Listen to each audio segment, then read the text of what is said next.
Escolha do Gilberto para iniciar a partida e do Rezende também. E até o momento ali da expulsão do Jean Lucas, o que é que você pode falar da tua equipe que estava... Boa noite, Rogério. Eu queria que você falasse a respeito do jogo hoje em si, das duas mudanças, né? A escolha do Gilberto para iniciar a partida e do Rezende também. E até o momento ali da expulsão do Jean Lucas, o que é que você pode falar da tua equipe que estava vencendo a partida? Bom, eu acho... Boa noite. Eu acho que estava um jogo equilibrado, um jogo bem disputado. O Vasco conseguindo alçar as bolas na área e conseguindo chegar ou ter oportunidades de gol nesse sentido. Tinha um controle até de bola maior do que a gente, mas não entrando dentro da nossa área, não tendo nenhuma chance clara de gol. Nós saímos na frente numa pressão. E o que deixa a gente assim um pouco confusa são os critérios, né? O lance do Jean, eu não sei se pega nele, eu não vejo, não é uma cotovelada, não é ele gira o corpo, pode ter raspado no rapaz, mas e o lance do Juba com 1 minuto e meio? Que o volante deles dá com a mão na cara do Juba com 1 minuto e meio. Aí o lance do David no escanteio, no pré-escanteio, que o Gilberto está atrás dele, ele vira, dá uma mãozada e pega aqui. Quer dizer que se o Gilberto fosse 10 centímetros mais baixo e pegasse no rosto, seria expulsão. Como pegou no ombro o tapa que o David deu. Então, assim, o problema é que a gente já conhece a pressão que é feita aqui, já a gente vê dentro aqui no saída da arbitragem, a gente vê a pressão que é feita no árbitro. E é feito critérios distintos. Como é que chama o VAR para o lance do Jean? Como é que não chama o VAR para o lance do Juba? Como é que chama o VAR para o lance do Sanabria? Que não teve absolutamente nada, mas não chama no lance do Gilberto em que o David agride ele.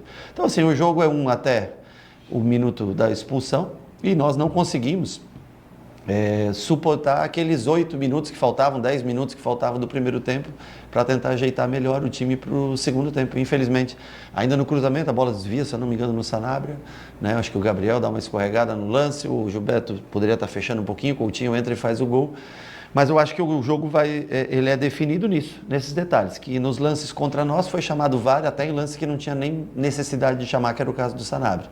E nos lances que poderiam ser usados da mesma maneira, do mesmo critério que foi dada a expulsão do Jean Lucas, poderia ser feito no lance do Cauã, se eu não me engano, com o Juba, e no lance do David com o Gilberto. E aí não é nem chamado VAR, não é nem verificada a imagem, nada. Então a gente vê a diferença entre o direcionamento que o cara que está lá em cima do ar-condicionado, não vou nem falar tanto do árbitro, hein? Mas o cara lá em cima do ar-condicionado, ele dá a direção que ele quer no jogo. Eu vi agora a imagem do lance do jogo do Grêmio com o Botafogo, o pênalti que foi dado. É impressionante, assim, não há um critério, não há um padrão, e aí você define o jogo. O jogo que está equilibrado, é um jogo difícil, o Vasco precisando sair da situação incômoda, a gente precisando chegar entre os no bloco de cima, e o jogo é definido por o cara que está no ar-condicionado do VAR, ele chama para o lance que ele quer, escolhe o lance, determina uma expulsão que muda todo o encaminhamento que o jogo demonstrava até aquele momento.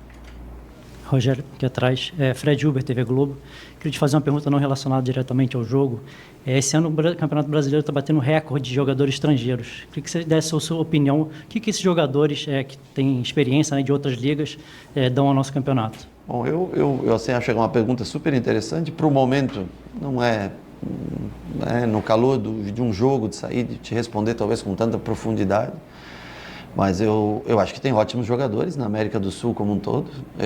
Acho que é um futebol que está um pouco encarecido aqui e acaba se encontrando situações mais favoráveis de negociação com jogadores de fora do país. E com a globalização, a tendência, você vê que cada vez mais sul-americanos estão na Europa, cada vez mais jogadores sul-americanos estão vindo para o Brasil, que é o país que tem hoje o melhor potencial financeiro e é o país que consegue ainda comprar jogadores. E tem jogadores nem tão bons que vêm como... Mas eu acho que é uma chance, com o aumento, né, do número de vagas de estrangeiros em cada time, é um movimento natural. Boa noite, Rogério, aqui. Jonatas Santos, canal BTB Esportes. Gostaria da sua análise em virtude do Sanabria, camisa 23, chegou ao seu 6º jogo, fazendo o seu primeiro gol. Ele, inclusive, foi logo no momento que você pede para ele fazer a marcação sob pressão. Ele consegue, num erro, abrir o placar. E, no caso... Isso, 3º, perdão. E ele chega hoje fazendo gol. Tem sido destaque, a gente vem acompanhando ele desde o jogo contra o Cruzeiro. Foi destaque também no último jogo contra o Ceará. Se você pretende, né, nessa questão, continuar ele pelo lado esquerdo, na volta do Eric, usar o Eric pelo lado direito, e se há uma possibilidade também até do Thiago jogar como centroavante. Como é que você pretende? Obrigado, Rogério. Não. O Sanabria, dentro do 1 contra 1, ele é um jogador insinuante, um jogador que leva muita vantagem. Teve jogos que ele se destacou mais. Contra o Ceará, o primeiro tempo, ele não teve tanta vantagem, mas contra o Cruzeiro levou vantagem em todos os jogos. E no momento que você tem Ademir machucado, que você tem um Pulga lesionado, que Thiago estava lesionado até o último jogo, voltou agora. Ele é um jogador que vira uma peça fundamental. Pode jogar dos dois lados, já conversei com ele, ele joga dos dois lados. Para ele, diz que ele não tem diferença nenhuma. Aliás, ele tem uma perna esquerda muito boa. Por isso que quando ele traz no lado direito, também traz para a perna esquerda. Ele tem até gol de perna esquerda feito que eu já observei. E bate muito bem no treinamento também. Nós já treinamos com ele do lado direito. E aí nós temos que esperar voltar os caras que estão, torcer para que voltem rápido os jogadores que estão no departamento médico. Porque essa posição, para nós, ela é uma posição que se desgasta muito. Então nós temos que ter mais jogadores, né? Porque senão você troca e ainda não tem as opções ideais. Hoje até nós tínhamos o Kaique, tínhamos o Cauê no banco, mas com um jogador a menos. Kaique e Cauê fisicamente não são jogadores para se jogar num 10 contra 11 ou no 9 contra 10, como foi o caso, né? Então, as pessoas às vezes não entendem, mas ao menos o Iago nos dava uma força de recomposição, é um jogador de força. Ou o Iago, ou o Zé, qualquer um dos dois que já fez essa função, né? Dentro do momento do jogo. Mas claro que o Pulga pode jogar na direita, Sanabria na esquerda, Ademir na direita, o único que não joga do lado contrário é o Ademir. O Ademir, impreterivelmente, gosta de jogar pelo lado direito. Os outros, desde que a gente os tenha em mãos para poder usar, jogam dos dois lados. Rogério, aqui à tua direita, boa noite. Sou Almeno Campos, do canal Gol TV. Eu quero abordar a respeito de 2 gols que vocês levaram de jogada aérea. Um do Felipe Coutinho, outro do Puma Rodrigues. E um ponto que é muito forte do Vasco, que é justamente a jogada aérea. Eu queria que você abordasse a respeito desse ponto, né, que vocês hoje levaram esses 2 gols, né, de Sim. jogada aérea. Bom, então, um dos motivos do Rezende jogar foi que os últimos 5 gols do Vasco tinham sido saídos de bola parada, né? Ou de rebote, ou de cruzamento direto, enfim. Contra o Flamengo já teve o gol do Ryan, que foi uma bola de segundo pau, e o Rezende estava incumbido no segundo pau. Depois da expulsão do William, o Rezende vem à frente. Mesmo assim, o Pumita ele cabeceia entre os 2 zagueiros. Então nós podíamos ter feito uma marcação melhor, mas não conseguíamos bloquear todos. O Verratti, como chama muita atenção, logicamente tinha um bloqueio individualizado, e os outros jogadores com a menos não tinha como a gente disponibilizar mais um atleta para bloqueio, e tínhamos que usar a linha defensiva. O primeiro gol ainda desvia no Sanabria a bola, né? Eu acho que talvez, eu não tenho certeza, pelo meu olhar do campo de jogo, me parece que o Gilberto poderia ter fechado um pouquinho mais próximo do Rezende, né? Que já estava numa linha de 5 com o Rezende por trás. O Coutinho vem de trás, se eu não me engano, é o Coutinho que faz o gol de cabeça, né? O Coutinho entra de trás, entrou se eu não me engano, entre o espaço do Rezende e do Arias, pelo lance que eu lembro do jogo em si. Do Arias, do Gilberto, o Arias entrou depois. Então poderíamos ter fechado um pouquinho melhor, mas estávamos bem posicionados. O Vasco não estava conseguindo entrar com a bola tocando, não tinha conseguido uma possibilidade. As possibilidades do Vasco foram nos cruzamentos. E no momento que nós tínhamos uma linha de 5 mais protegida a área, foi o momento que tudo bem que nós tínhamos um jogador a menos, mais difícil de marcar, o time roda mais rápido a bola, mas foi no momento que nós sofremos o gol. Uma pena a expulsão do Jean, acho que mudou todo o panorama do jogo, mudou a partida. Jogar 60 minutos, 50 e tantos minutos, 60 minutos com um jogador a menos aqui e com o VAR totalmente favorável ao time da casa, com 4 possibilidades de VAR, as nossas são chamadas, as deles não são, critérios distintos, diferentes. O Vasco tem um ótimo time, tem jogadores de potência física, o David quando entra dá muito trabalho, o Gomes também é um jogador de velocidade. Então assim, o Vasco tem um bom time, a arbitragem não foi uma arbitragem igual para as 2 partes, e nós tivemos algumas desatenções e com um a menos, repito, tentamos suportar, tentamos nos manter no jogo no 2-1, e infelizmente, além de tudo, ainda conseguimos um gol contra. Assim, para ter o azar ainda que o Juba poderia ter batido na bola, ter saído para qualquer lugar a bola encobre o Ronaldo, entra na gaveta. Então, é uma série de situações que juntas fazem a diferença no final de um jogo. Aqui, Rogério, boa noite. Marcos Eduardo, do canal Gato Mestre. O Bahia teve um calendário muito longo, né, esse ano, Copa do Nordeste, Campeonato Brasileiro e outras competições. Você está, assim, sempre conversando com o seu departamento médico, por exemplo, o Canu e o Caio Alexandre. Canu? Canu. Esses jogadores têm condições, de repente, de voltar contra o Palmeiras? Não. Só isso? Não, alguns outros que estão no departamento médico, tem vários, né? O Juan Pablo, vários jogadores. Alguns têm condições de jogar contra o Palmeiras?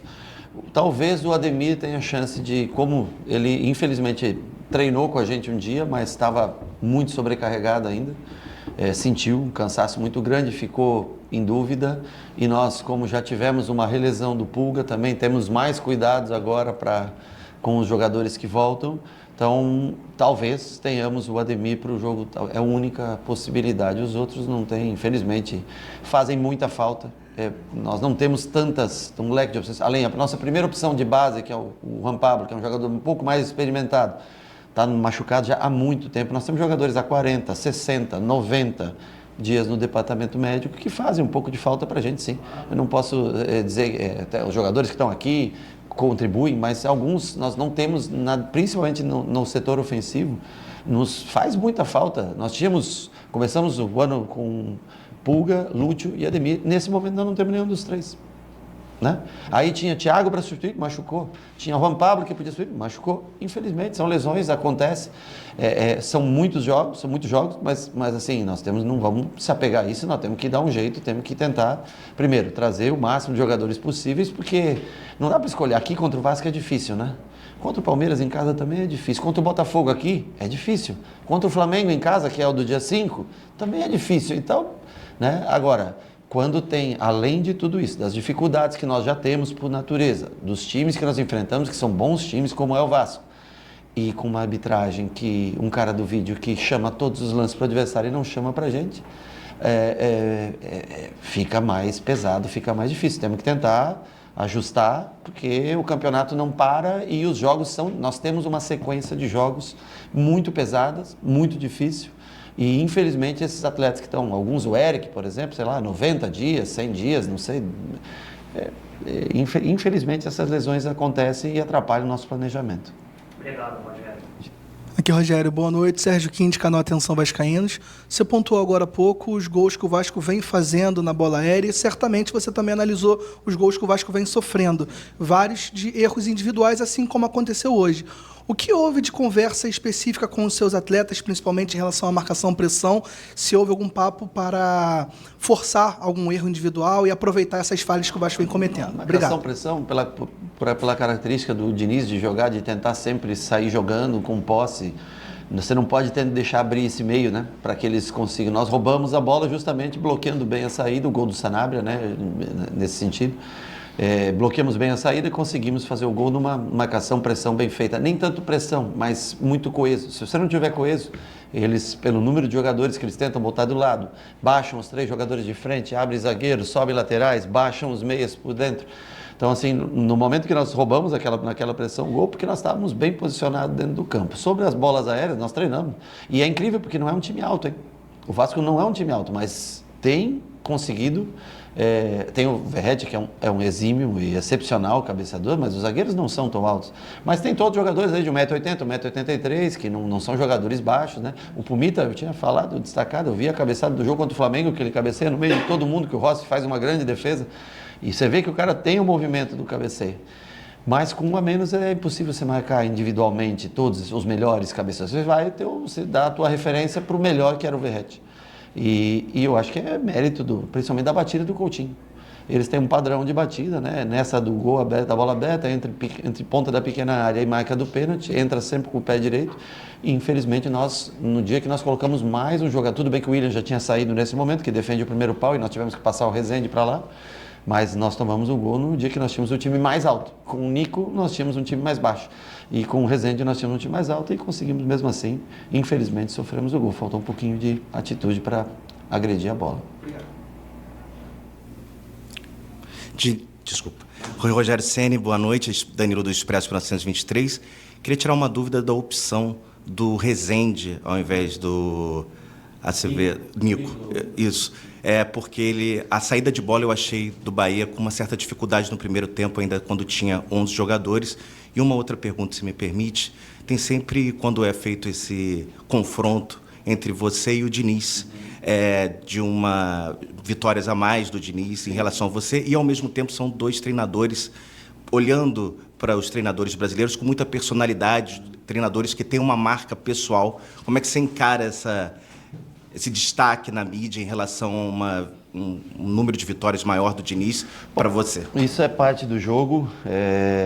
Nós tivemos embates de Copa do Brasil com o Fortaleza, pelo Fortaleza, ele pelo São Paulo, jogando, fomos para os pênaltis, 2 empates em Copa do Brasil.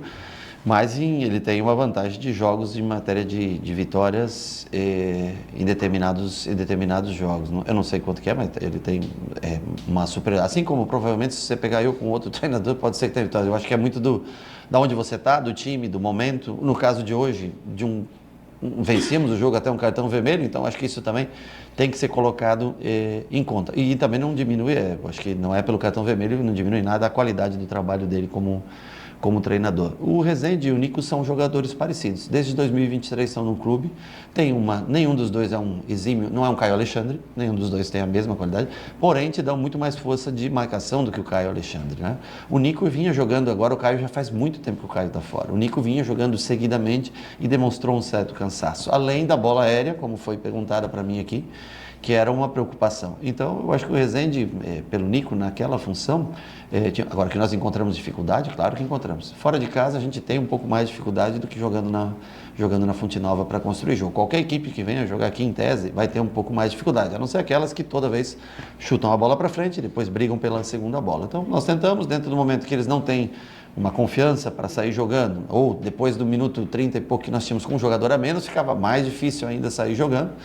Nós tentamos colocar essa bola à frente para disputar por uma segunda bola. E o Vasco encaixou bem a marcação, tem força, tem muita potência nos jogadores, muita parte física dos jogadores. Conseguiu marcar bem muitas vezes. Mas não é... O Rezende e Nico são jogadores que se relativizam bastante. Acho que tem muita proximidade em característica de jogo. Rogério, quando o Cauê chegou, eu te perguntei a respeito dele, você disse que tinha pedido para ver... Cauê Furquim, tá. Que tinha pedido para vê-lo treinando e tal, e hoje você relacionou ele pela primeira vez. Eu queria que você falasse ali justamente daquele lado esquerdo. O Cauê, eu sei que ele joga mais pro lado direito, mas falando ali do lado esquerdo, são 2 jogos que o Cauli não entra e que você coloca o Iago. Eu queria saber, em termos depois do que é analisado, Rogério, qual é o retorno, que a gente pode dizer assim, para falar para o torcedor, de por que o Iago segue entrando ali como um atacante pela esquerda, e qual é a análise que é feita de, tipo, a gente vê isso de produtivo e por isso segue colocando o Iago por ali. O Iago segue entrando, ou o Zé, são 2 laterais e jogaram, tanto o Zé entrou contra, acho que foi o Fortaleza, Cruzeiro, foi o Zé? Zé entrou contra o Cruzeiro e o Iago entrou contra o Fortaleza. Pode ter sido isso? Contra o Ceará, desculpa. Não, contra o Fortaleza, contra o Ceará, né? Porque nós temos Pulga machucado, porque nós temos Ademir machucado, porque Thiago estava machucado. Hoje nós precisávamos do Thiago de 9. Se nós tivéssemos os jogadores de origem da função prontos para jogar no dia de hoje, o Pulga fisicamente é um jogador que vai, volta, acompanha, dá retorno, pode ser colocado. Se eu colocar um Kaique hoje no momento daquele jogo, ou se eu colocar o garoto, o Cauê, que joga pelo outro lado, mas poderia até posto ele pelo um lado, eles não vão conseguir. O Cauê, acabou de fazer 16 anos, ele treinou 3 vezes com a gente. Tudo bem se o jogo está favorável, ou se a gente está em 11 contra 11, precisando de um gol e quer jogar 10, 15 minutos com ele, acho que ainda é válido colocar. E eles, infelizmente, não têm a potência física que tem o Pulga, por exemplo, e o Ademir, que são jogadores formados, jogadores prontos. Então, assim, dentro daquela circunstância do jogo, o Iago, para fazer um 4-4-1, o Iago poderia dar a chegada pela força que tem na linha de fundo e recompor na marcação, porque senão nós tomaríamos 4, tomaríamos 5, não seria nada absurdo. E é duro nós já tomamos uma vez 5 nesse ano, que é uma coisa anormal, e não é fácil você se recuperar depois disso. Então, no jogo de hoje, explicando para você, é por esse motivo. Poderia ser o Zé, poderia ser o Iago, jogadores que têm força. Cauli, para fazer esse vai e volta do lado, ele não vai conseguir te render, não vai conseguir recompor. O Kaique é a mesma coisa. São jogadores mais técnicos, mais leves, que pro jogo de hoje, com chuva, com superioridade numérica do adversário, não conseguiriam. Numa situação normal, claro, caberia muito mais botar um Kaique num 11 contra 11, naquela situação, num jogo 2-1 para o adversário, você num 11 contra 11, caberia muito mais um jogador mais técnico. No caso específico de hoje, o Zé